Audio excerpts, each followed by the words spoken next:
Tonight, Minnesota tonight, Minnesota tonight.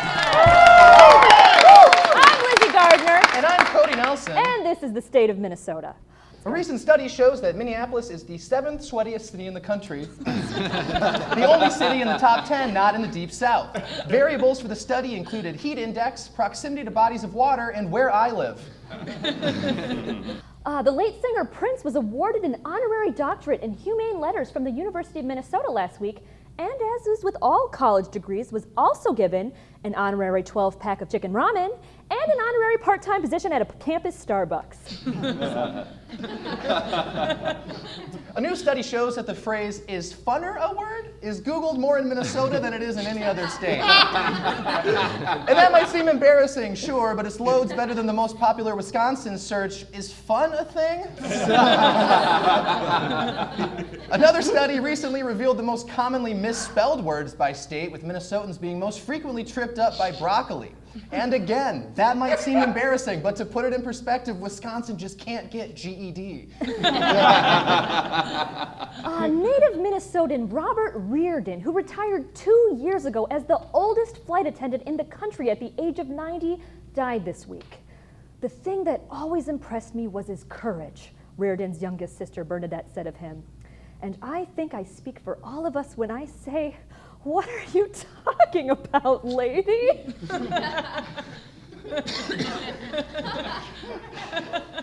Courage of a flight attendant. Oh. Fuck. This year marks the 30th anniversary of the historic 300-mile Superior hiking trail that leads from Duluth to just north of Grand Marais. And I gotta say, it's one of my favorite trails. Right up there with the trail from my bed to my eating shirt. Is that your eating shirt? Any shirt's an eating shirt if you use it right, Lizzie. Wayzata-based startup Foji recently released an app of the same name that allows users to create their own emojis based off of pictures they've taken themselves. Finally, I can accurately show my friends that I'm coming to terms with my own mortality. LOL. We're all gonna die. A train derailed last Friday night in southwest Minnesota town Cottonwood, causing a large grain spill. Cleanup is underway, as most of the town was already down by the railroad tracks anyways. Gotta love those flat pennies. Oh, yeah. Grab the middle rail. Next Saturday is the annual open house for Duluth's Split Rock Lighthouse, the one day a year where the admission fee is waived completely. The promotion exists to fight the long-standing lighthouse stigma. Stay away, there are a bunch of scary rocks here.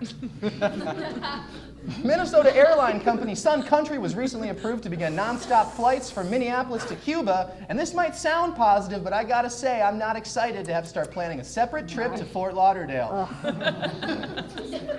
Local diet ruiners Glam Donuts are opening a second location in northeast Minneapolis as soon as December of this year. To commemorate the opening, they will be unveiling their new donut, the Nor'easter, which is just a bike tire. Like, how big do you think it is? It's a 10-speed. You can both hold it? Yeah. U.S. Bank Stadium's grand opening to the public is right around the corner with a 2-day open house on July 23rd and 24th. Local residents unable to make the event are encouraged to empty their savings account, burn it, and then lose at something.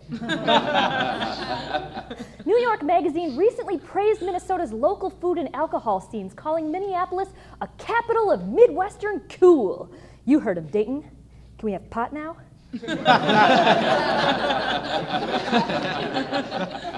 Vikings backup quarterback Shaun Hill wrote a letter to the town of Parsons, Kansas, in defense of flag football, saying the town's children should wait to tackle until much later grades. I think someone should tell Shaun Hill that not all quarterbacks are getting tackled as much as he is. Vikings starting quarterback Teddy Bridgewater will be appearing on an upcoming episode of Celebrity Family Feud alongside 4 more NFC offensive players. They're expected to perform well, seeing as they have less combined head trauma than the average Family Feud team. Show me CTE.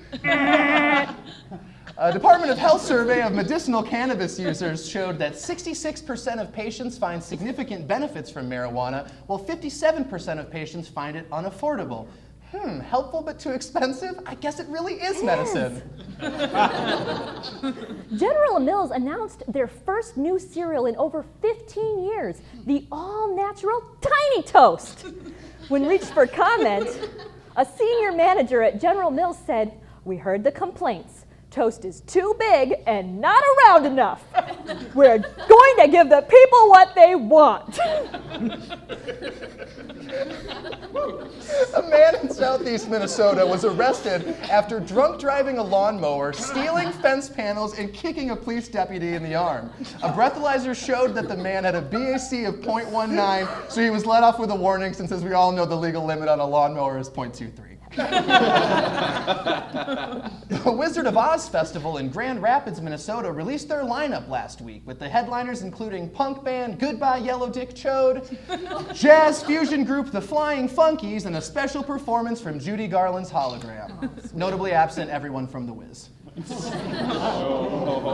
Oh, that's too far. That's the line. All right. Maggie Fazeli-Fardi, a writer for Experience Life magazine, recently shared some tips for making friends in Minnesota, including make the first move and be aggressive. So, the way to make friends in Minnesota is to just pursue friendship. Sorry, Maggie, but I, for one, wouldn't want to be a bother. Next, they're going to tell us that I have to take the last pretzel.